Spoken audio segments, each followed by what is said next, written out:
Assalamualaikum warahmatullahi wabarakatuh. Eh, Selamat pagi, selamat siang, selamat sore, selamat malam semuanya. Kami dari kelompok 3 akan mempresentasikan pada pertemuan 12 mata kuliah teori akuntansi dengan materi perataan laba dan manajemen laba. Jadi, langsung saja kita mulai ke slide selanjutnya. Di sini terdapat 5 anggota dari kelompok 3 teori akuntansi. Yang pertama, Johannes Frey, Niko Panggabean, dan Dim 123.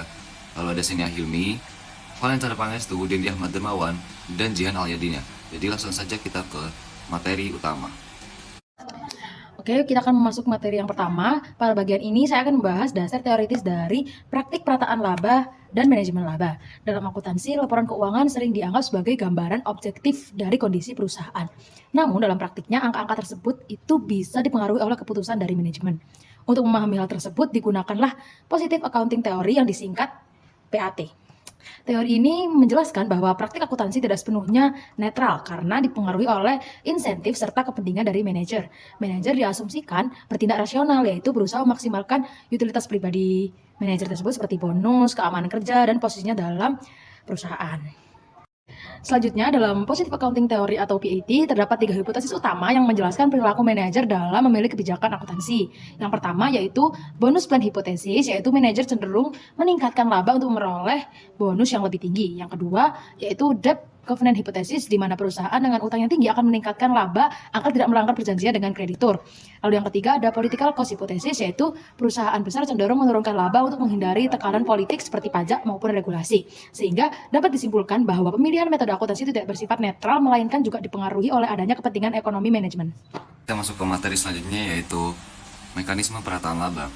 Pada slide ini, perataan laba dilakukan melalui beberapa mekanisme utama yang pada dasarnya tidak selalu mengubah total laba, tapi mengubah bagaimana laba tersebut ditampilkan.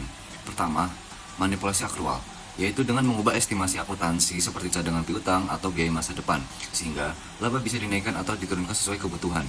Kedua, timing laba, yaitu menggeser pengakuan pendapatan atau biaya ke periode tertentu agar lebih terlihat lebih stabil dari waktu ke waktu. Selain itu, terdapat klasifikasi shifting, yaitu memindahkan biaya operasional ke pos lain, seperti biaya khusus agar laba inti terlihat lebih tinggi, meskipun total laba tidak berubah. Terakhir, perusahaan juga sering menyesuaikan laba agar sedikit melampaui prediksi analis. Karena pasar cenderung merespon positif pencapaian tersebut. Secara keseluruhan, mekanisme ini bertujuan menciptakan persepsi bahwa kinerja perusahaan stabil dan dapat dikendalikan, meskipun kondisi sebenarnya bisa berbeda. Oke, kita masuk ke materi selanjutnya, yaitu implikasi dan masalah. Implikasi utama dari manajemen laba adalah sulitnya mendeteksi praktik tersebut, karena sering dilakukan melalui estimasi dan pertimbangan secara teknis masih diperbolehkan dalam standar akuntansi. Hal ini membuat batas antara praktik normal dan manipulasi menjadi kabur. Akibatnya investor bisa menerima informasi yang tampak wajar, padahal sudah mengalami penyesuaian tertentu. Selain itu, praktek ini berpotensi menyesatkan investor karena laporan keuangan terlihat stabil, meskipun kondisi ekonomi tidak sebaik yang dilaporkan. Ketidakjelasan atau fleksibilitas dalam standar akuntansi juga membuka peluang bagi manajemen untuk melakukan penyesuaian sesuai kepentingannya. Karena dampaknya terhadap kepercayaan pasar yang cukup besar, regulator seperti SEC mengawasi praktik ini secara serius. Dalam konteks yang lebih luas, manajemen laba berkaitan erat dengan income smoothing, yaitu upaya membuat kinerja perusahaan terlihat konsisten dari waktu ke waktu. Oke, yang selanjutnya adalah teori keagenan dan juga simetri informasi. Jadi, bayangkan sebuah perusahaan itu ada dua kubu. Yang pertama ada pemilik atau prinsipal, dan juga ada manajer atau yang disebut sebagai agen. Nah, masalahnya di sini yaitu manajer itu yang pegang operasional tiap hari. Jadi, mereka tahu segalanya, sedangkan pemilik cuma tahu dari laporan. Nah, inilah yang disebut sebagai asimetri informasi. Karena manajemen punya informasi lebih banyak, mereka punya celah buat main mata sama angka laba. Nah, kenapa? Ya bisa jadi demi bonus atau supaya posisi mereka aman. Jadi manajemen laba itu seringkali lahir dari konflik kepentingan ini. Manajer pengen untung pribadi, tapi pemilik pengen transparansi. Oke, sekarang lalu bagaimana sih cara kita memprediksi perilaku manajer ini? Baik, menurut Watts dan juga Zimmerman, ada 3 motif utama yang disebut sebagai positive accounting theory. Yang pertama ada bonus plan. Ini yang paling sering, karena kalau target laba tercapai, manajemen dapat bonus besar. Jadi mereka bakal narik laba masa depan ke tahun ini agar biar bonusnya itu cair sekarang. Lalu yang kedua ada debt covenant atau perjanjian utang. Kalau perusahaan punya utang di bank, biasanya ada syarat rasio keuangan tertentu. Kalau labanya turun dan terancam kena penalti bank, manajer bakal memoles labanya biar kelihatan tetap sehat di mata kreditur. Lalu yang ketiga ada political cost. Nah, ini nih yang unik. Perusahaan raksasa yang terlalu besar atau yang untungnya besar biasanya malah takut disorot pemerintah atau kena pajak tinggi. Akhirnya mereka sengaja ngecilin laba biar nggak jadi sasaran politik atau tuntutan kenaikan gaji buruh. Nah, yang terakhir, apakah manajemen laba selalu jahat? Ya, jawabannya belum tentu ya. Kita lihat dari dua teori ini. Yang pertama adalah teori sinyal. Kadang manajer melakukan income something atau perataan laba buat ngasih sinyal ke investor kalau perusahaan itu stabil. Investor kan takut sama angka yang naik turun drastis. Jadi manajer meratakan angkanya biar investor merasa aman. Lalu yang kedua ada teori legitimasi. Ini soal reputasi. Perusahaan pengen dianggap sukses dan memenuhi ekspektasi sosial, mereka mengatur laba supaya citra perusahaan di mata publik tetap kredibel dan juga terpercaya. Jadi kesimpulannya, manajer laba itu bukan sekedar soal benar atau salah, tapi soal bagaimana manajer merespon tekanan, baik dari dalam perusahaan maupun dari pasar. Slide ini, di sini saya akan menjelaskan mengenai klasifikasi manajemen laba.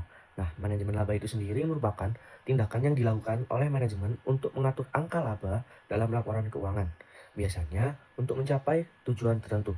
Nah, untuk klasifikasi yang pertama merupakan Accrual Based Earning Management. Ini merupakan sebuah teknik di mana manajer ini memanfaatkan fleksibilitas dalam standar akuntansi, seperti penggunaan estimasi atau judgment untuk mengatur laba. Jadi, transaksi tidak diubah, tetapi cara pencatatannya saja yang disesuaikan. Lalu yang kedua, melalui Real Earning Management.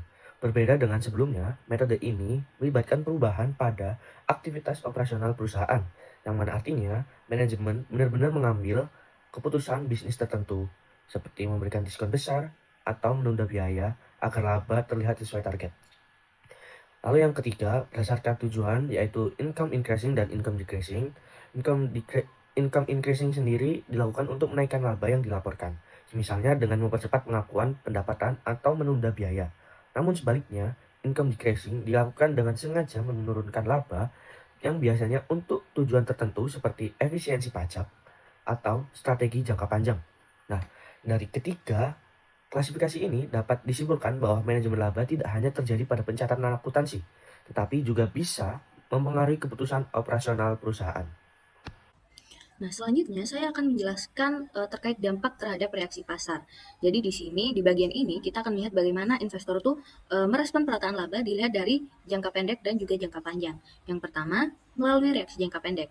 Nah, dalam jangka pendek, pasar tuh sering tidak langsung menyadari bahwa telah terjadi manipulasi. Yang pertama, pasar akan mengalami respon yang lambat. Ini karena manipulasi biasanya itu kan dilakukan secara halus lewat kebijakan akuntansi, misalnya mengatur pencatatan biaya atau pendapatan, sehingga tidak akan terlihat jelas gitu. Lalu yang kedua, harga saham itu akan cenderung tetap stabil karena perusahaan terlihat seperti memiliki kinerja yang konsisten. Meskipun sebenarnya kondisi aslinya itu bisa jadi naik turun atau mungkin bahkan turun. Nah, ini menciptakan bahwa perusahaan tuh sangat stabil dan juga sehat. Nah, yang ketiga, investor terutama yang tidak terlalu paham itu bisa salah menilai risiko karena mereka akan menganggap bahwa perusahaan itu lebih aman, stabil, dan juga layak untuk diinvestasikan. Padahal hal tersebut belum tentu benar. Lalu yang keempat, aktivitas jual beli saham itu juga bisa saja menurun karena dianggap stabil, maka investor tidak merasa tidak ada informasi penting yang perlu direspon. Jadi mereka akan cenderung pasif. Lalu yang kedua adalah reaksi jangka panjang. Nah, dampak jangka panjangnya efeknya akan jauh lebih serius. Yang pertama akan muncul resiko penurunan harga saham secara tiba-tiba.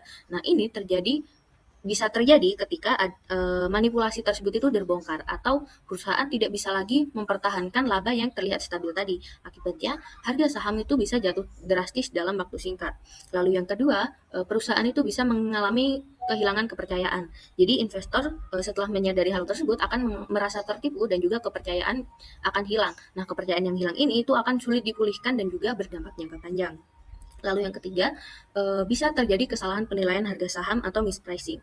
Nah, harga saham itu tidak mencerminkan kondisi sebenarnya, sehingga investor bisa salah dalam mengambil keputusan dan juga pasar jadi tidak efisien.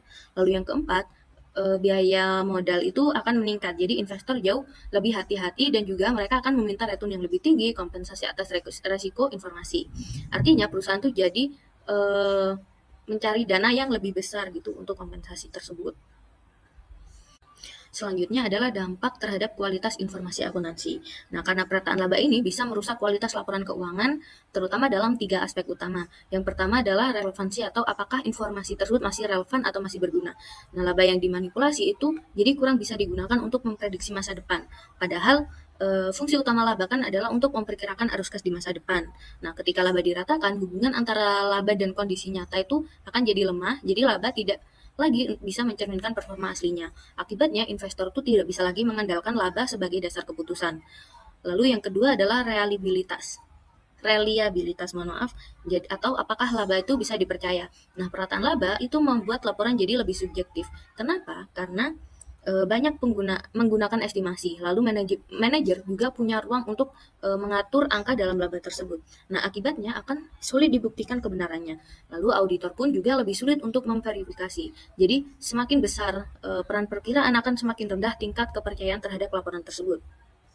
Lalu yang ketiga adalah aspek komparabilitas atau apakah bisa dibandingkan. Nah, perataan laba bisa membuat laporan keuangan itu jadi tidak fair untuk dibandingkan. Misalnya untuk antar periode itu bisa terlihat stabil padahal sebenarnya tidak. Nah, ini bisa membuat tren itu jadi menyesatkan. Tren tidak lagi mencerminkan performa sebenarnya. Lalu untuk antar perusahaan itu tidak semua perusahaan akan melakukan hal yang sama atau melakukan perataan laba tersebut. Jadi akan sulit membandingkan kinerja secara adil. Nah, akibatnya analisis investor itu bisa jadi keliru atau salah arah. Nah, selanjutnya adalah dampak terhadap stakeholder, atau ini tuh kayak konsekuensi gitu. Nah, dampak ini dirasakan langsung oleh berbagai pihak.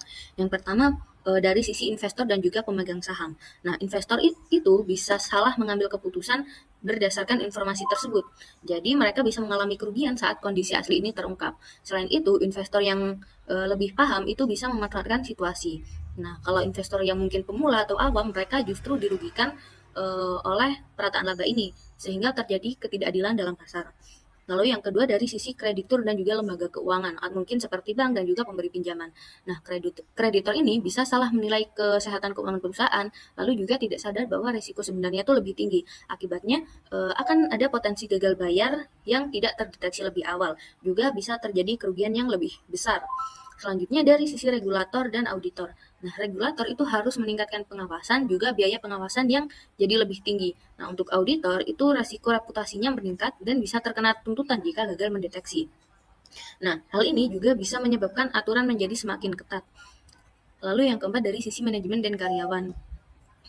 Nah, sangat ironis bahwa manajemen dan karyawan itu juga terdampak. Yang pertama, bagi manajemen fokus jadi jangka pendek seperti mengejar target laba. Lalu mereka juga bisa jadi mengabaikan keberlanjutan jangka panjang untuk menutupi hal tersebut. Nah, jika terungkap, manajemen ini bisa kehilangan jabatan dan reputasinya rusak. Selain itu, sistem bonus itu jadi tidak adil karena berbasis laba yang tidak murni atau tidak sebenarnya.